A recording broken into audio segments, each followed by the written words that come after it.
Kemudian kul mimma yalika, makanlah dari yang dekat-dekat. Nah, jadi makan dari yang dekat-dekat ini prinsipnya adalah kalau makanannya satu macam. Jadi kalau makanannya satu macam. Tetapi kalau makanannya bermacam-macam, maka tidak mengapa.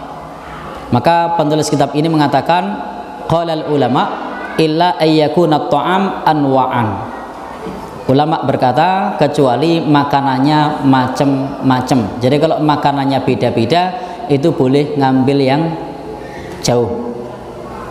Kacang, kurma, apalagi tahu, tempe, mendoan, apa mana? Anggur. Sana ada apa lagi? Ya. Artinya makanannya variasi. Nah, misalnya saya sebagai simbah-simbah ndak doyan peyek, di dekat saya peyek. Nah, paling dekat tuh peyek. Nah, padahal giginya tinggal 2. Lalu kemudian yang sana ada yang empuk. Yang empuk apa? Nah, misalnya roti atau puding agar-agar. Nah, kalau simbah-simbah lebih nyaman mana? Makan peyek atau makan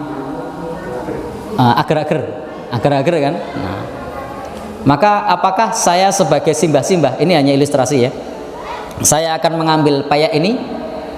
Wah ya, kalau giginya tinggal 2, nanti giginya main bola itu. Maka makannya boleh ngambil yang jauh, ngambil tadi pudingnya atau agar-agarnya. Nah, boleh. Maka di sini disebutkan illa ayyakuna ta'am, kecuali makanan tersebut anwa'an, bermacam-macam. Jadi kalau dari yang dekat itu kalau satu macam, kalau makanannya bermacam-macam boleh ngambil yang jauh. Fala ba'sa, maka tidak mengapa bagi kita untuk memilih macam makanan yang berbeda. Wa kadzalika law kunta ta'kul wahdak, demikian pula jika kita makan sendirian. Jadi kalau makan sendirian, meskipun makanannya satu macam, itu boleh ngambil yang jauh. Jadi salah satu kebiasaan makan misalnya pakai nampan, atau jadi kebiasaan para sahabat dulu itu kalau makan berjamaah. Jadi makan berjamaah. Kalau di pesantren juga biasanya berjamaah, misalnya pakai apa? Nampan. Di sini apa namanya? Nampan juga ya. Pakai nampan, lalu kemudian di sini ada makanannya. Maka ketika kita makan pakai nampan, idealnya ngambilnya tidak dari yang jauh, tapi ngambil dari yang dekat. Kalau ngambil yang jauh, maka akan mengganggu. Maka ngambilnya dari yang dekat.